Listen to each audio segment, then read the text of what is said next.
Hi everybody, my name is Yuan.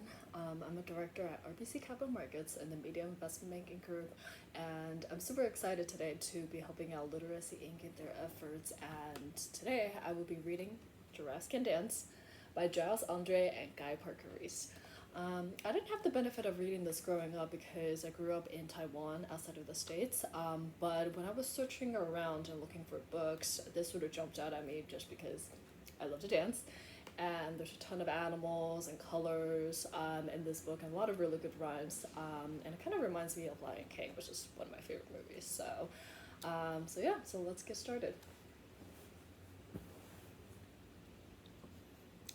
So Gerald was a tall giraffe whose neck was long and slim, but his knees were awfully crooked, and his legs were rather thin.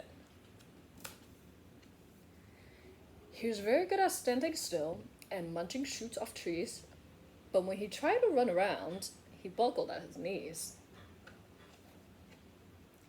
Now, every year in Africa, they hold a jungle dance where every single animal turns up to skip and prance. And this year, when the day arrived, poor Gerald felt so sad because when it comes to dancing, he was really very bad.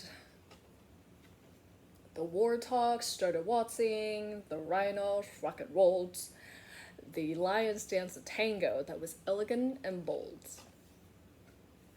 The chimps all did a cha-cha with a very Latin feel, and 8 baboons then teamed up for a splendid Scottish reel.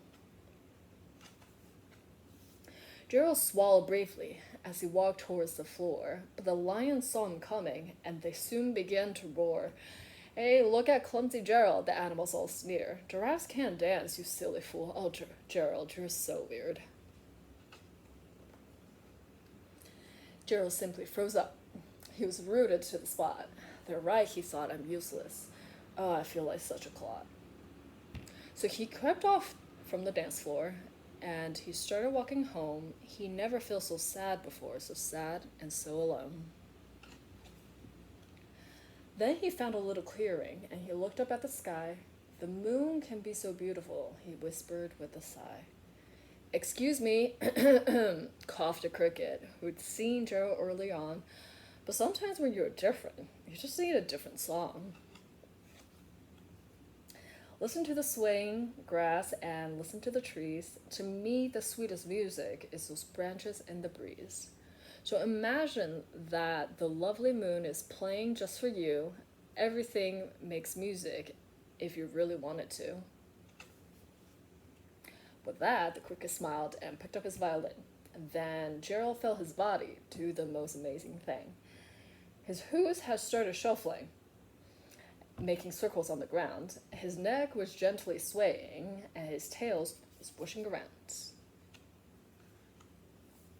He then threw his legs out sideways, and he swung them everywhere.